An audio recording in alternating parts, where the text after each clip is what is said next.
So what happened was I lost an entire memory card with lots of tattoo removal progress on it, and I sincerely hope you cannot hear the honest to God, literal, no word of a lie, circus in my back garden.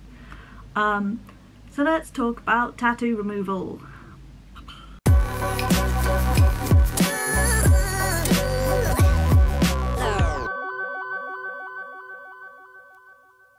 If you watched that video with the tattoo tour, you might remember I have a really bad tattoo on my back, which is essentially a Tumblr quote, which I don't want on my back anymore for obvious reasons, i.e.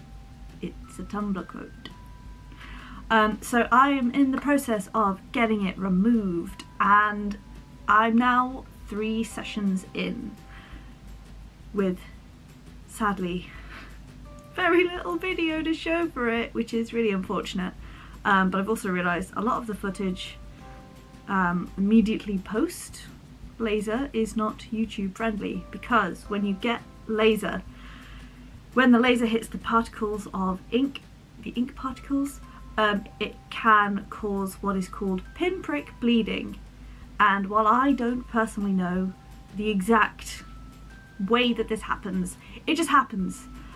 So pulling off the bandage and revealing it and showing days about 1 through 3, not YouTube friendly, because it's got blood in it and not everyone wants to see that. So I will just be talking to you about my removal and taking off my bandage somehow, because that's my bandage. There he is, and he goes all the way over to, there we go. It's bandage. Do I recommend? Well, it's worth it for not having a tattoo on your body that you don't like anymore. Oh boy. It is not an awful process. Ow. Honestly, I think removing the bandage is the most painful part. Okay, we can do this. Ah! Okay, well, now that's done. Sort of. Okay, so this is immediately post day 3. Don't panic. That's what it looks like, sort of now-ish. You can't really see it that well. What I think you can see on the back from looking in my viewfinder while I twist uncomfortably is frosting. So I only have one sock on, I feel really weird. So frosting is just the effect that happens when a laser beam hits that particle of ink and goes. So obviously you can still see quite a lot of it. The goal for me is not to get rid of all of it, but as much as possible, and the more sessions we go through, the more each particle and each part of the lines fade. So at the moment it's still kind of a readable tattoo, but it's not, it's less dark, and hopefully it will be easier to cover, which I'm very excited, because I've got a back piece in mind. I have an artist who's agreeable. I'm just sending him pictures of removal process until he says, yep, I can cover that. So that is very, very exciting. Biggest question I get asked about removal is, does it hurt? Yes, but it's not like tattoo pain. It's more, it is very, very sharp. It's a very sharp pain, and it's very much like someone is like smacking an elastic band, like one of these. Like one of these, and just going like over and over again. But actually that doesn't hurt as much. But that is just a little hair scrunchie. It's like an actual elastic band if someone pulled it back as far as it went and just went bing. That's kind of what it's like, but very quickly and very quick succession. It's not comfortable, but it's not awful. I've done 3 sessions, and you start at like the lowest intensity, I don't know if that's the word, but it's less painful the first time, kind of, because the burst is like only 1, I think. It's a low number of zappy bits. And then the next session you go up a setting, and then the next session you go up another setting. So I think she said I'm on like number 6, so I've got like 6 little bursts of stuff. Very scientific explanation of laser from me today. It does kind of get a bit more intense. I think next time her exact words was, I'm going to mess about with the lenses next time and see if we can get some of those deeper levels. I'm like, okay, that doesn't sound less painful. But she assures me that the pain is the same, so we'll see. I guess in lieu of vlogging footage, even though I'm the world's worst vlogger anyway, first session, I was anxious, but it was fine.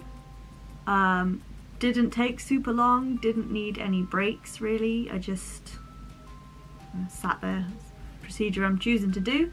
The bit in the middle with the words is more painful, and I like to do that bit first because then it can only get better, and then the shoulder blade bit I can just like sit and chill for now. But the first time there was lots and lots of that pinprick bleeding, there was lots and lots of frosting, and it just looked horrendous. I took the bandage off.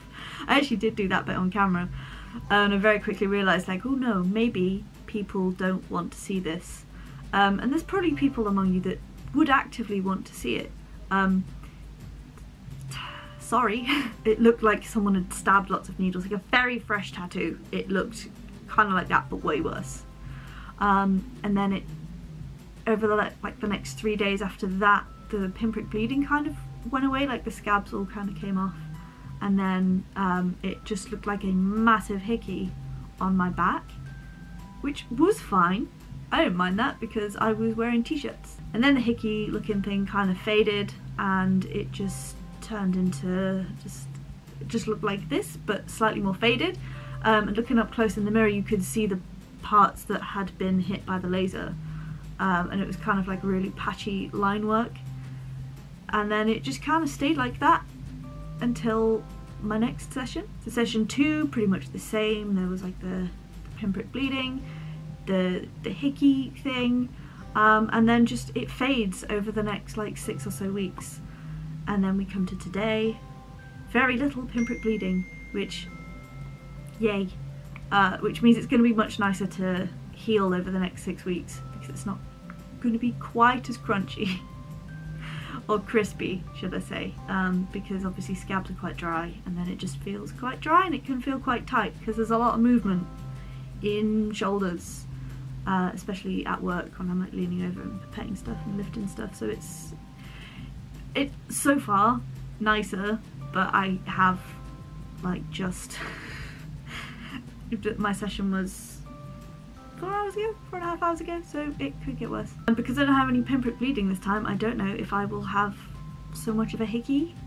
I will try and check back in tomorrow and we'll see. But I feel like this session might be nicer to heal. So let's talk about the aftercare. It varies from person to person, honestly. It depends if you Google it first. I'm just going by what my technician tells me. It's been aloe vera for like the first 3 to 5 days, and then a nice soothing balm that she gives me while it's healing. At the early stages of the healing, I use the balm a bit more. It's usually more like when I wake up in the morning, I put a bit on, and then when I go to bed at night, I put a bit on. If it gets itchy, I put a bit on. I don't use it every day for the 6 weeks because it's just not necessary. And I just use it for as long as it feels correct, and that's, she has signed off on that. Just keeping it clean, wearing clean clothes. I'm just wearing a vest. This is clean, but I'm wearing a vest, so I don't really have anything touching it. Price, I guess. Let's talk about the price. It's not prohibitively expensive to me anymore. I'm paying £110 per session every 6-ish weeks. There was a bit longer between my first and second session due to holiday and work things. And then this time was 6 weeks, and then my next one is in about 7 weeks again because holiday and work things. So that is lots of fun. It's cheaper than I'd seen elsewhere. So the skin clinic, if you're in the UK, you might have seen the skin clinic. If you ever Google like local tattoo removal, they'll probably be in the first search results. They are expensive. They quoted me £400 per session for not even the whole tattoo, so not going to bother with those ever. And that's literally just paying because they're a big clinic and they've got big licensing to run. It's not necessary for what I wanted and needed for my removal. Medical precautions. There aren't really any that kind of apply to me because we've chatted and checked and everything. I have a letter from my doctor being like, yep, medication is fine. There are medications that if you take, you can't then have tattoo removal while they're still in your system, so antihistamines are sometimes a big one. Mine are okay. Ibuprofen is a known problem, and antidepressants quite commonly can interfere with laser tattoo removal. And it's more the fact that it increases your likelihood of having like a photosensitive reaction, which can be very, very bad. It can be hives, it can be itching, redness, swelling. It's not ideal. So if you can get rid of those medications, so ibuprofen, I take those sometimes, but haven't since I started laser removal. I miss it every time I'm in pain. It's my painkiller of choice. But I've been on paracetamol because I behave myself, and if I keep taking ibuprofen I will never get this tattoo gone. And just the sooner it's over the better. That's kind of it. People make tattoo removal out to be much bigger of a deal than I think it actually is. That's not to say go ahead and make silly choices and get silly tattoos that you're definitely going to regret, because it's not a painless process. It is more expensive than getting a tattoo. No guarantee that it will actually get rid of the tattoo to the extent that you want or need it to go. And then you just have to eventually, because it's never going to be all gone, so more than likely you're going to have to cover it up with something else, and luckily I have plans for that. That's why I'm getting it removed, so I can cover it up. If I didn't have such plans, I would have just left it. But it's not the worst thing in the world. Is it more painful than a tattoo? I wouldn't say that it is, because I got a new one on my arm, and it did hurt for a couple of days. And like, you know, the rest of them, like I've got my stomach tattooed, for goodness sake. That was painful. Not prohibitively so, but like, don't let pain put you off anything, really. But it's not as bad as I thought it would be. It sucks. Every time I see my technician, I'm just like, she's like, yeah, good to see you, and I was like, I really wish I could say the same. Like, no offense, don't really want to be here, but she's great and we have a great time, and I'm glad I'm finally doing it because I've wanted this for so long. This is the real reason I got a job. No, it's not. I like science too much. So yeah, that's been a makeup video for not making any videos after saying I still want to make videos, because I do want to make videos. Just don't have any time. Oh goodness, what is this? It's a whole new world. So that's an update on my tattoo removal journey. Sorry I couldn't show you much more. I'm gonna go. If you have any comments or questions, or I've left something out ridiculously, put them in the comment section below and I'll get to them next time, whenever that might be. And while you're there, don't forget to like this video, something, subscribe to my channel. Videos come out, they come out sometimes. Ring that notification bell so that when I do put out a video, you get notified and you know that it's there. And the next one will not be about tattoo removal, because I'm still a whole person and I still have lots of things I want to make. I still have a whole camping vlog that is not really a vlog, but we'll go with it, okay? Yeah, so I'm doing my best. Ring that notification bell so you get notified when I am doing my best. Okay, see ya!